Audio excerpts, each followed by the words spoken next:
So what's interesting to me is talking about fuel economy. These things are the exact same wheelbase, the exact same engine, the same transmission, same Dana 44 axles front and rear. They both have similar aerodynamics. Why would the window stickers be so much different? I think, to be fair, I think Jeep made a mistake. And this Willys on these 35 package, it's an error. And I'm wondering if they're gonna have to change these window stickers after the fact, because why would this vehicle get 3 miles per gallon better than the exact same Jeep with a lower ratio rear axle, which technically should get you better fuel economy? 410s versus 456s, typically lower would always get you better fuel economy. So that's kind of interesting, and I'll be curious to see if something changes in the future. But both of these things are awesome. The pickup, the power, they're both really great vehicles. Okay, the first one we're gonna go over is the 2024 Jeep Wrangler 4-door Rubicon. And as you can see, you can kind of see how it's packaged. I believe this is a Rubicon X package, blah, blah, blah. But what I want to do is I want to show you the window stickers. This is where the fuel economy EPA certifies the fuel economy. And this is what goes on every single window sticker on a brand new vehicle sold in the United States for a gas engine or diesel or hybrid. And if it's electric, the numbers change a little bit and it turns into an MPGE. And there's all kinds of science behind that. But regardless, what we want to focus on today is fuel economy. On this Rubicon, you can see it gives you a mixed fuel economy of 17 miles per gallon, 16 city, 19 highway. When I look at this window sticker, the only spec I see called out for gear ratio is the 410s right underneath standard equipment. I don't see anything else covered in here that shows the 456 gears. And it's interesting because now I will show you the Willys with the Xtreme 35 package, which is essentially the same front and rear axles, Dana 44 enhanced models, as the Rubicon. But the differences are the Rubicon gets the locker in the front and the Rubicon gets a different transfer case. But that transfer case wouldn't have any impact to the final drive ratio for fuel economy in the standard high range. So now let's take a look at the Willys window sticker.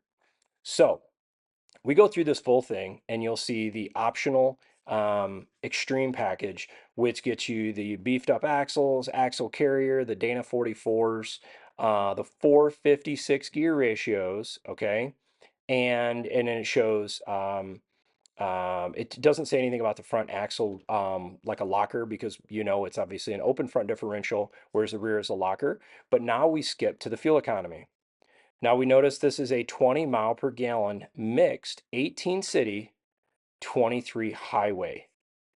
So I want to pause for those that are not familiar with drive ratios and axles and have the people think about this. You're going up in a higher drive ratio, which is the engine is going to be at higher RPMs, potentially less load on the engine, but the fuel economy went up 4 miles per gallon for the exact same tire size, but raising the RPMs. This makes no sense to me at all. In fact, I think there's something probably a little bit worse going on that Jeep is going to have to address later. But I'm of the belief this fuel economy number is a carryover from the standard Willys, and they don't have a fuel economy standard established yet for the Xtreme 35 package with the 456 gears. So they somehow either had oversight at the EPA and gave the standard Willys with the standard 32-inch tires the same fuel economy rating, or there is a huge miscalculation. I'm not really sure, because logically it should be the opposite. If the other one is rated at, 19 on the highway, I would think this is going to be 18 or 17, not 23. So now let's look at the EPA fuel economy website. So what I have here is I did a side-by-side on fueleconomy.gov. Anybody can go to this website, access this exact same information.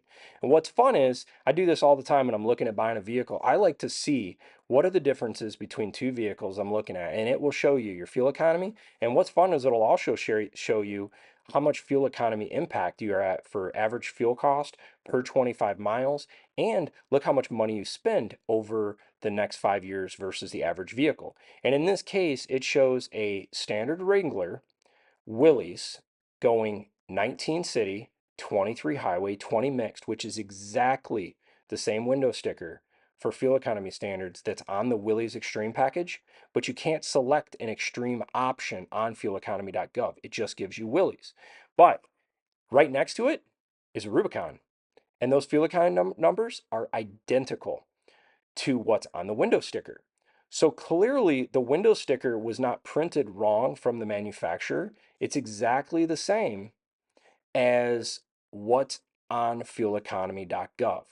So if I did take a guess right now, someone either screwed up at fueleconomy.gov and oversighted the difference between the 456 gears and a 35-inch tires on the Willys, or there is some new magic going on that I've never seen in an internal combustion engine before, that a higher drive ratio with taller tires with more rotating mass actually improves your fuel efficiency 20%. I would really love to get your guys' thoughts on this. This really caught me off guard when I saw the window stickers. I'm like, this doesn't make any sense to me at all. And plus, when I did the full drive review loop that I did, the numbers proved they didn't make sense. And I've got a video I'll include down in the description where you can go and see this drive review. Both are really sweet rides. I just think that this was a huge screw up by either the EPA or Chrysler. Not really sure what it's going to be, but I think someone would be pretty bummed out if they bought a Willys and didn't do their homework or didn't think about this and thought, wow, I could get 4 miles per gallon better than a Rubicon on the exact same size tires. That will be one bummed out customer one day when they get a notification from Chrysler or the EPA that their fuel economy numbers were not accurate on their website, and it really should be adjusted to 15 city, 17 highway mixed, I don't know, 17, 16 miles per gallon. Be pretty interesting. Leave your comments down below. I'd love to get your guys' take on this situation and if I'm accurate or if something else is going on. So 18 miles per gallon on the loop, 17 miles per gallon on the loop, 410 gears, 456 gears, $77,000, $60,000. Both Dana 44 axles front and rear, both on 35-inch beadlock capable wheels. Lockers in both rear, but a front locker in this one versus open locker in this one. Which would you prefer? That's really the question. Which is this customer each for? This is the Mac Daddy off-road monster. This is the thing that brought off-roading in Moab and everything. They made a full kitted out off-road Jeep with the Rubicon. But the new Willys with this 35 package offers a serious punch for like $17,000 less.